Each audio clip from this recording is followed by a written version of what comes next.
Perspektif kan dibuat pas masa sulit nih, alias COVID-19 nih. Kenapa sih bisa kepikiran buat media kayak gini? Karena pertama gue pengen baca media sesuai dengan porsi gue ataupun sesuai yang gue mau nih, artikel ataupun bacaannya itu isinya ya, terutama isinya. Dan gue akhirnya mikir untuk kalau misalkan mau yang sesuai dengan yang gue mau ya kenapa mau bikin sendiri gitu. Nah, saat gue bikin itu, pertama gue bikin dulu podcast, namanya Perspektif Football Podcast. Itu awal dalam 2019 gue sama Rafki, dan di situ gue sama Rafki nggak ngerti cara ngedit, cara mau upload ke Spotify itu gimana sih. Dan akhirnya 2020 dapat wadahnya, kita bikin bersama Perspektif Football Podcast di bulan Juli. Akhirnya mikir kayak kok gini-gini aja ya, stagnan gitu, nggak ngerasa berkembang gitu ya secara keseluruhan dari listener ataupun dari engagement yang kita dapat gitu. Dan akhirnya gue bertemu dengan Divardi yang sebagai co-foundernya juga, Raffi juga sebagai co-founder di situ, untuk ngobrol gimana kita kenapa kita nggak jadi aja nih media ini gitu, perspektifnya jadi media gitu. Dan pada akhirnya gua tanggal 12 November 2020 terjadilah Perspektif Media ini pertama kali dibuat gitu. Jadi lucunya tuan podcast mulanya dibandingkan medianya gitu. Terus tujuan apa sih yang pengen lo kasih nih dari perspektif untuk orang-orang? Sebenarnya tujuannya sesimpel mungkin, gue pengen orang-orang baca yang menurut mereka itu dibutuhkan. Karena kalau penting doang tapi dia nggak butuh, cuman penting sesaat doang gitu ya, tapi dia nggak butuh-butuh banget, menurut gue sayang gitu. Tapi kalau misalkan udah penting dan dibutuhkan orang, itu menurut gue jauh lebih berharga gitu konten yang udah gue buat di perspektif ini. Jadi itu sih tujuan utama gue, untuk biar orang-orang juga bisa sering membaca artikel gitu.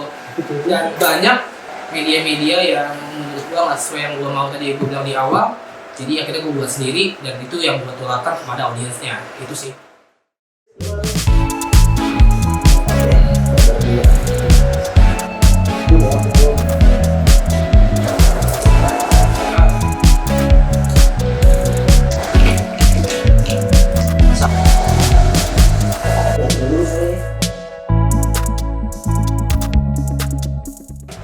Wah, banyak banget, dari mulai gua nggak bisa ngedit Adobe Premiere, Adobe Audition, sampai sekarang gua bisa Photoshop. Gua akhirnya bisa mewujudkan apa yang gue pengenin gitu, kayak pengen ngomongin bola sama temen-temen gue dan direkam, dan alhamdulillah bisa menghasilkan rupiah sih. Gue pikir gue juga di sini masih banyak belajar sih. Sebelumnya kan gue belum tahu tentang apa itu konten, apa itu. Jadi ngerti cara kerjasama sama orang. Podcast kita lumayan berkembang, ya kan? Kenapa? Soalnya kita sekarang pakai beat gitu, jadi ada sound-sound yang mainin atas bawah gitu. Jadi sound lebih bagus gitu sih. Gue yang tadinya nggak tahu kayak tentang media publishing kayak banyak sih, ya ilmu baru juga, belajar hal baru juga. Kita waktu itu rekaman segala macam nggak ke-record aja hilang gitu. Itu pahit sih gue bilang. Sama kayak kambing, udah ngetek panjang lebar, kagak ke-record, itu sedih banget sih. Ada kali 20 menit bicara, tapi nggak ke-record, itu sedih banget sih. Karena ngebuat konten, ngetik artikelnya, ngedit, copywriting juga, publishing juga, itu semua sendiri. Bikin short movie, nah itu lumayan menguras ya banyak tenaga ya kan. Gue sendiri pun ada terbentur dengan kegiatan lain yang aja gue nggak bisa terlalu fokus di sini. Kalau misalkan di awal-awal tuh gue sama si Dimas itu cukup kesulitan ya, karena kan kita berdua nggak ngerti apa-apa, kita nggak ngerti cara ngedit, kita nggak ngerti cara ngerekam ya, masih bener-bener masih buta lah di dunia kayak podcastan kayak gitu. Jadi gue pengalaman pet sih nggak ada selama ini, manis mulu soalnya gue emang dari kecil selalu dikasih yang manis-manis. Jujur seru banget, karena gimana ya, gue kenal juga pertama teman-teman SMA, terus teman-teman dari zaman gue SMP, itu gue satuin jadi satu kesatuan di Perspektif Media ini, terus mereka juga bisa saling kenal, saling ngobrol gitu. Itu menurut gue salah satu pencapaian gue yang udah sekarang berhasil sih, dan bakal ada next target. Seru, karena gue ketemu orang-orang baru, kayak walaupun nggak baru banget ya, maksudnya kenal cuman jadi lebih dekat lah gitu-gitu ya kan, jadi lebih kerjasama dalam membangun kayak perspektif ini, terus podcast gue juga. oh seru banget, karena di sini gue bisa nemuin teman-teman gue yang satu frekuensi, yang mulai dari kenal sampai nggak kenal, yang akhirnya jadi teman baik gitu kan.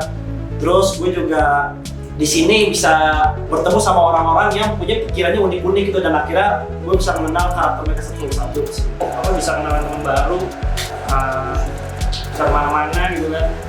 Kalau mau dibilang seru apa enggak, seru. Kenapa? Karena kita bisa mainan kesana kemari gitu. Jadinya bisa mana mandir karena hobinya emang dari dasar diri saya itu emang suka main gitu kan. Seru sih, seru banget. Seru dah, mulai dari TikToknya, mulai dari karet-karetnya, mulai dari apanya jadi banyak pelajaran dah, gak cuma itu doangan. Terus gue juga bisa bisa jadi makin percaya diri sih buat kayak gini-gini kan. Gak semua orang bisa dah buat bikin mau berkarya mau apa deh, gak semua orang bisa. Jadinya seru banget dah di sini. Semoga perspektif makin maju, makin jual, dan makin banyak lain lah pokoknya untuk perspektif gitu. Harapannya semakin kompak dalam segala sesuatu yang udah kita jalanin, maupun itu dari sejarah konten ataupun visi, apa ya namanya ya, lebih bonding satu sama lain, kompak dalam bekerja, saling mengingatkan satu sama lain, kompaknya ya. Gua harap sih itu makin meningkat lah di tahun-tahun ke depan gitu, karena mungkin kesiapan atau kekompakannya berdua itu paling 50%, dan satu lagi harus makin cuan. Itu orang-orangnya makin solid, makin satu tujuan, supaya ya perspektif bisa lebih maju. Sama selebihnya ya cekcok aja sih, syukurnya nggak jadi berantem, tetap berteman baik. Untuk perspektif media ini kita bisa berkembang lah secara jangka panjangnya, artinya dalam berbisnisnya lah untuk ke depan jadi media yang emang berkualitas, yang emang bisa ngejangkau seluruh ya minimal tingkat nasional lah.